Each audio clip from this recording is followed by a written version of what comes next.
Good afternoon. So the hard part is me speaking right after lunch. I hope I don't put you guys to sleep. So here's my try, okay? So I think it's very timely for me to kind of talk about Army acquisition. I call it facts and myth, okay? It's been fascinating in the last 4 years and 4 months coming into the government after 33 years in industry. Okay, so I'm going to give you my perspective, which is what I was able to do in industry and what I can't do in the government. Okay, and it will give you a very good perspective of how burdensome acquisition is. Okay, next, please. So here's the facts about the DoD acquisition. As all of you guys well know that's in this room, DoD acquisition is very, very highly risk-averse, okay? It's fundamentally designed and developed for systems from concept all the way to fielding so that we're designing extremely complex systems. As you guys all know, we have multiple gates. Those are called milestones. These are major milestone efforts. The intention of that really is to make sure that you have low risk entering into the next phase of the program. I can tell you we have extensive, I call it enormously burdensome documentation requirements that we have to deal with. It sort of blows your mind when one of my PMs said, well, here's 79 different documents that we have to fill out and complete before we enter milestone B. That this sort of blow your mind, okay? That's because we're ensuring regulation are met, and because the focus of the acquisition, unfortunately, is on compliance. Did you do your checklist? Okay. There's extensive amount of development testing as well as operational testing because we're risk averse, right? And by the way, they can ask you to do more testing if they feel you haven't proven out all the risks. You've got enormous layers of oversight, starting from programmatics, from the program manager, up to the PEO, to myself, and if it's an ACAP-1 program, it goes up to OSD, the Defense Acquisition Executive, is a milestone decision authority, not the Army. Okay. We have numbers of functional staff within the Army, same number of functional staff within OSD, which all have a say. We've got audit agencies watching everything that you're doing, from AAA to DoD, IG, to the GAO. And we have many layers of contracting oversight, from the park to head of contracting to the DPAP up at OSD, to DCMA, to DCAA, all kind of watching to making sure that on the contracting perspective, everything's kosher. And then we've got Congress who can help you to write more laws. Okay. We're all here to help. Okay. Next. So here's where I want to lay out some differences between the government and industry. What I was able to do in industry that I can't do in government, okay? On the budget side, I can tell you when I was a PM, when I was in industry, I had control of the budget. Nobody else dickered with my budget. Nobody else said, well, I think I'll take 15% of your budget next year and the year after that, okay? But within the government, the PM actually doesn't control the budget. There's annual budget perturbations without regards to what will happen to the program. We see it all the time. It really was a shocking experience just for me to experience that. I just said, you got to be kidding me. Somebody just took 10% of your budget, 15% of your budget, and you're going to live within the mean? Well, guess what? Your program just stretched out. On the requirement side, The requirements on the industry side, you know exactly, you understand how the requirements decomposes down in terms of performance, in terms of cost, in terms of schedule, technical risk, manufacturing risk. You understand that. On the government side, we actually write the requirements that may be derived or changed without the full knowledge of cost, schedule, technical risks. And that actually has a huge perturbation on the program. Okay. In terms of stakeholders, I can tell you within industry, the functional staff is incentivized to actually to help the program manager to achieve the milestones. Right? Novel idea. All the functional staff helps. Okay. In the government, on the other hand, you have many, many stakeholders. All have different interests, all directly impacting the program. But none of them are responsible for the program performance, the cost, or the schedule. Right? Very novel, but they all can turn the knob and stop you from progressing on your track. When I was in industry, I was able to hold a reserve because one do not have a crystal ball on what will potentially happen. You cannot predict every single risk that will potentially happen when you're going through development. Okay? So I held a reserve. I held a 10% reserve at my level as a program manager. I cut every single one of my IPT's budget and I held it. Because if somebody trips up, I have ability to flex. Well, guess what? Within the government, you can't hold a reserve. It's called early to need. And we take your money. It's bizarre. Okay. Next. This is not enough. Okay. So in industry, when I was involved in developing things, I coordinated with the testing community. This is how you ought to be testing my product or my algorithm. Okay? I was involved in roof house testing, in software testing. I was involved in flight testing. Nobody hid the flight test plan from me. Nobody said you can't look at the results until 6 months from now. Well, in the government, life is different.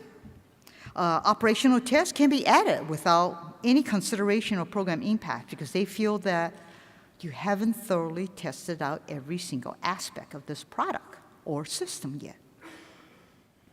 So the program cost will grow, schedule will be lengthened. But the PM's held responsible, thank goodness. Okay. Not the OT. Financial incentives. In industry, you can actually incentivize employees. You can actually give them overtime pay. You can give them bonuses. You can give them stock options for folks who do well. You have all kinds of avenue to incentivize in folks in industry, none of which exists in government, right? Hiring. When I was in industry, I used to be totally exasperated with a human resource person who took 1 month to hire somebody. Okay? In government, if I could hire this person in 7 months, I kissed the ground. Okay? And I sing hallelujah. Okay? So it's laborious. You can't hire quickly. You have a bureaucratic process. It's unbelievable. Let's talk about PM tenure. Everybody wants a PM to be held accountable for a longer period of time. Well, in industry, you do what's right. It's a flexible tenure. Could be 1 year, could be 2 years, could be 3 years, could be 4 years. It's flexible, dependent upon your need. Government is typically 3 years. Okay? Expertise. when you're in industry, you typically have domain expertise. That's where you grew up, right? So you have technical domain expertise in the product you're developing. Not surprising. But in the military, we select lieutenant colonels, colonels based upon their leadership, right? Not necessarily you have the right domain expertise. Very different. Okay. And in terms of meeting milestones, when I was in industry, in terms of getting to a system requirements review, a preliminary design review, a critical design review, the functional staff, they know their job is to help the PM to meet the milestones. In the government, the PM, the poor PM, anybody can ask for a briefing. The PM then brings the pile of documents and trotting to the Pentagon 19 times to give briefings to all the stakeholders so you can actually get through your milestone. Because General Bassett said this one, if you're not at the table, you're on the menu. And it's so true. Next, please. So, the PM who manages the program, and you guys know that the acquisition authority goes from the PEO manages the PM, the Army Acquisition Exec manages the PEOs, okay? If you look at all the stakeholders we've seen, and by the way, this is not the totality of all the stakeholders, because I ran out of room on this view graph, okay? But let's just walk through this wheel. AMC, my wonderful buddy, General Vi, owns the contracting folks, by and large, okay, most of them. He owns the S&T folks. He owns the engineering and logistic personnel who supports the PM. The PM relies upon them for their skill set. However, he's boxed in terms of he has to reduce civilian headcount, right? So he has to salute and reduce contracting headcount. Never mind that today, within PEO Missile and Space, is short of 42 contracting people. Okay? So the problem we're in is I can't even obligate and award the contracts because I don't have enough contracting people to do the job. But he's told to reduce headcount. It's a bizarre world. Okay. TRADOC, General Perkins, great partner. Their folks prepares a requirements document. G357 validates and approves the document. So there's a long chain that goes through before the requirements are actually defined. G6, my great buddy, General Farrell, his staff does the information assurance certification and the Klinger Cohen certification. And I will say it's not any problem due to him personally, but it has taken documents a year and a half to go through. Okay? G8, my great buddy in G8, determines funding and resources to the program. He's got lots of priorities he's got to juggle across the entire Army. So a lot of time, the fungible piece is a research development acquisition account. And guess what? We are the target. Whenever you have to give money, we are the target. Okay.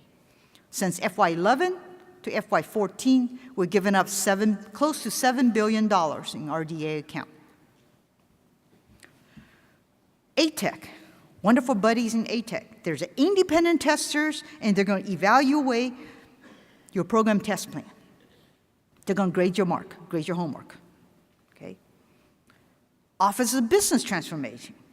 They certify that our software, ERP solutions, and business systems are up to snuff.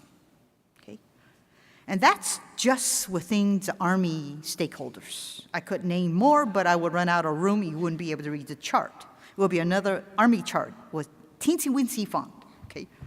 So, I'm going to talk about not within the Army, but outside of the Army, you got many stakeholders also that you have to please. Like I said, ACAT 1 programs, The milestone decision authority is Undersecretary of Defense, AT&L. So it's not just him, getting through him, but it's getting through all of his layers, okay? So you got all the Army layers you got to go through. You got another set of layers that the PM has to kowtow to get through to the next milestone, okay? CAPE, of course, approves analysis of alternatives. There's the one who develops independent cost estimate. And a lot of times we have to fund to the independent cost estimate. Of course, they also direct programmatic efforts on an annual basis via what's called issue papers, as OSD. They have issue papers with the way that you, the Army, have funded the program. They could force you to fund more. So there's a lot of adjudication you have to go through on an annual basis.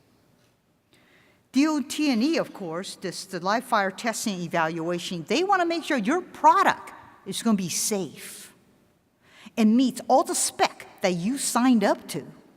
God forbid if you missed by reliability by one, okay? Because we're measuring you. So they provide operational test and evaluation oversight. They approve the program test plan. And if you don't meet it, you don't get a pass. OSD controllers conducts execution reviews. They direct the Army funding levels. I can tell you what some of our PM had to face. We've had annual continuing resolutions. So what happens to a brand new program? You can't start. There's no new start until you get a budget. So we chunk along, and by March, we get the budget. And by April, they're looking at mid-year review. You're behind. You're behind your spending. They assume you had your money October 1st, even though they know there was continuing resolution, you have no budget. It doesn't matter. So it's time to take your money.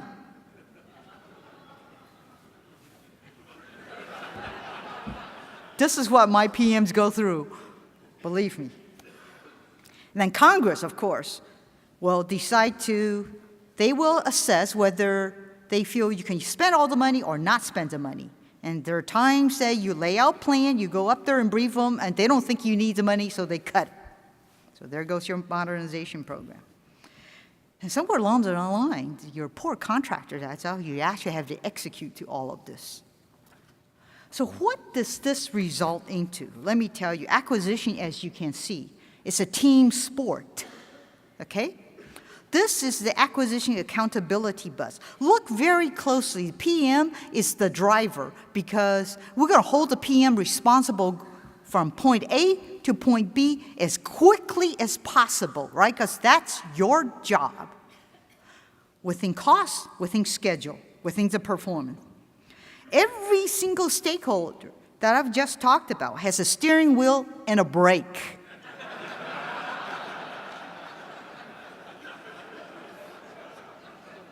Notice they have no acceleration pedal.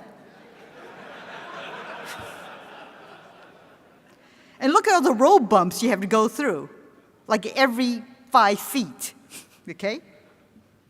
So the milestone decisions are extraordinarily painful. You expect us to predict at the beginning of a program exactly what's going to happen? It is literally impossible. I don't know how anybody in their right mind thinking that if you go through this convoluted process, you actually can predict anything, okay? So what happens when a program gets in trouble? Let's talk about that for 1 second. So to me, when a program gets in trouble, I'm going to give you an analogy. You got an upside-down bus. So what happens? So what happens in government versus industry? Let me give you an example. Next. Industry's response is, oh my God, the bus is upside down. I am going to throw all the best people I can possibly have across the whole company, get this bus right side up, because we are bleeding cash, right? We're getting really bad PR. Our customers really mad at us. We are trying to work together because we have a vested financial interest to help the PM. Note the word help. Okay, next. This is what the government does. We shoot out the windows, the tires, and kneecap of the PM. Why do we do that? Well, because it's an opportunity to take that program manager's funding, or else, or there's another opportunity. I can garner more influence on this process, right? It's nuts. It's utterly nuts to see this. Next. So despite all this bureaucratic morass, the Army acquisition at large continues to deliver. Give you an example. For those of you guys who think we haven't done anything in the last 20 years, we actually do have stuff in production that's delivered and deployed. We've got Bradleys and Stryker ECPs. We have a bunch of stuff that's in design right now in terms of Bradley, in Abrams, Joint Light Tactical Vehicle, we're in source selection. AMPV, we just got out of source selection in December, and we did award that, so we're off and running in the design phase.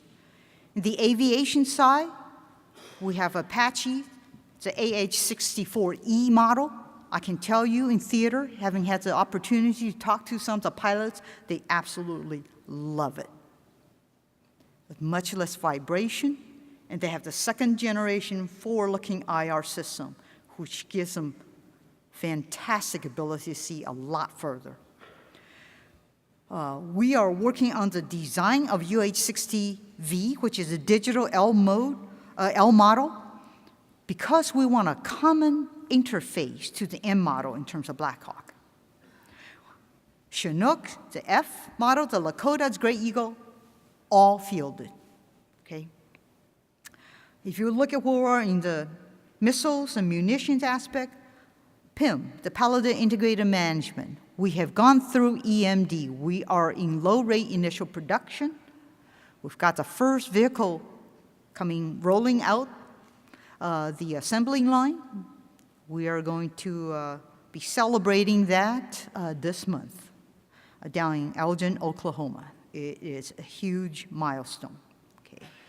Gimlers, these are guided multi-launch rocket system. We're developing the alternative warhead to make sure we reduce the number of unexploded ordnance. At the same time, we're in full-rate production on the unitary variant. Excalibur, exquisite 155 millimeter system. I can tell you, it's absolutely exquisite. It beats all of our requirements. Joint air-to-ground missile, the RFP is due. I think it's due probably this week, end of this week. So we'll be going into a source selection next. Long-range precision fires, because we want the ability to hit further. Make sure that we can reach our adversary before they can reach us.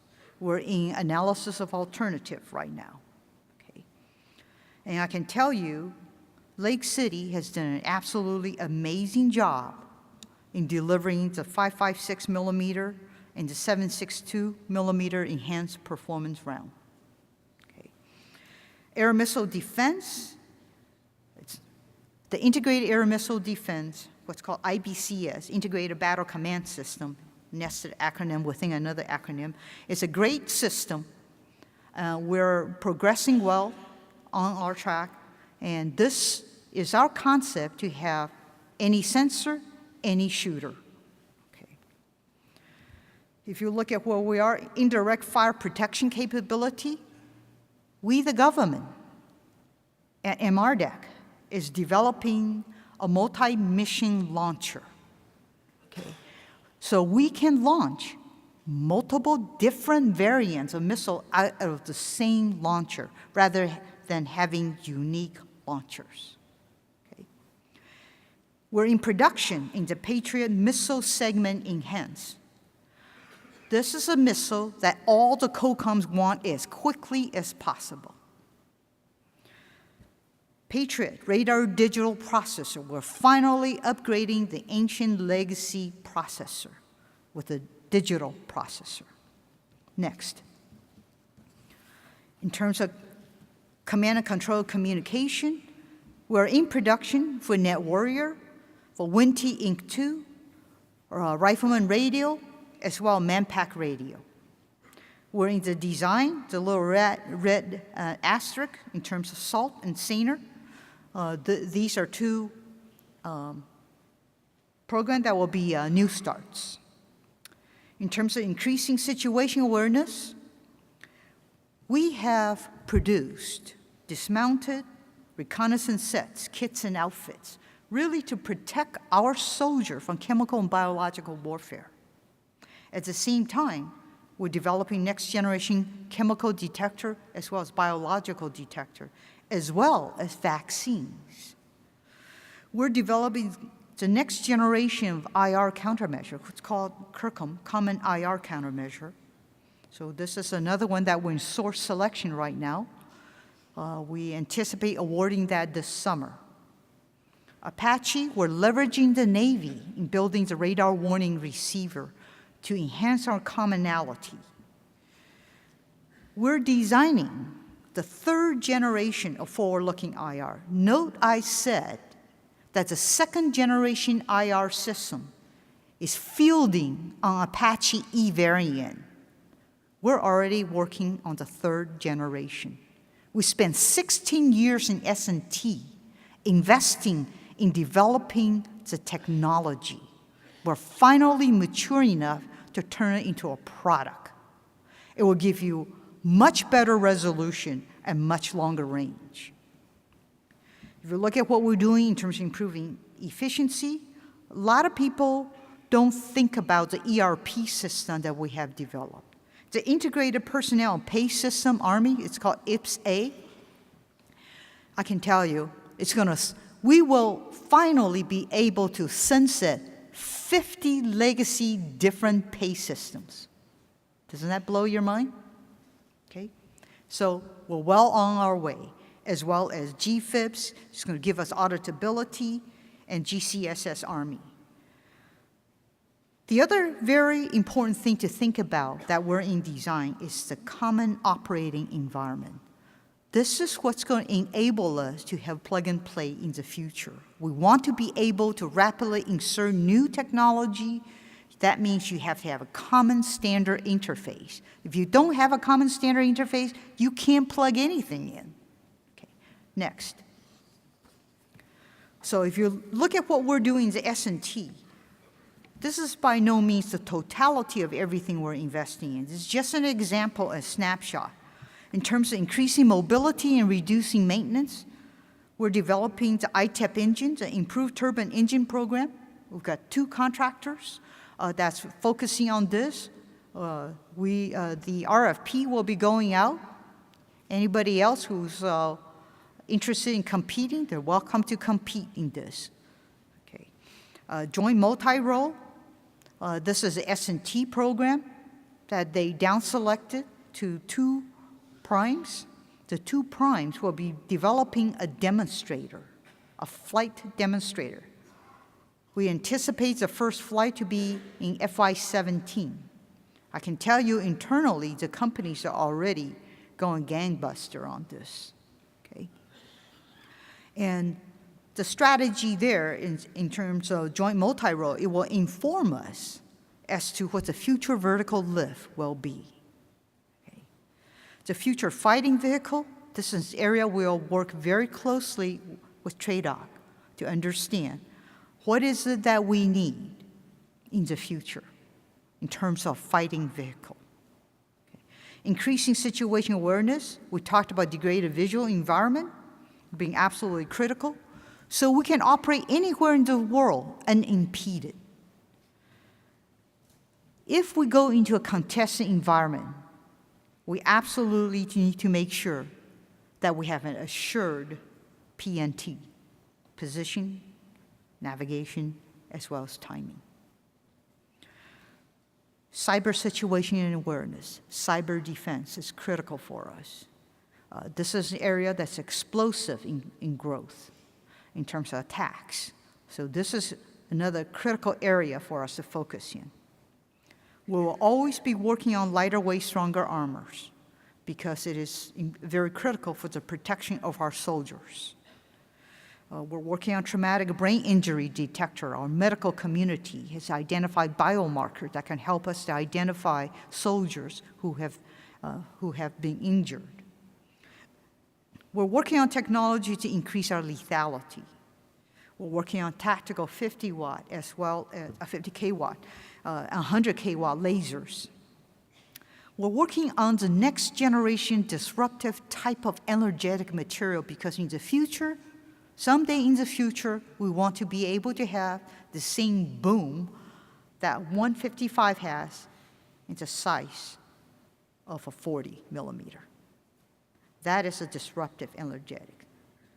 We want to have pyrotechnics that we can tune. Next. So how can we be much more effective in acquisition? There's a lot of things we can do.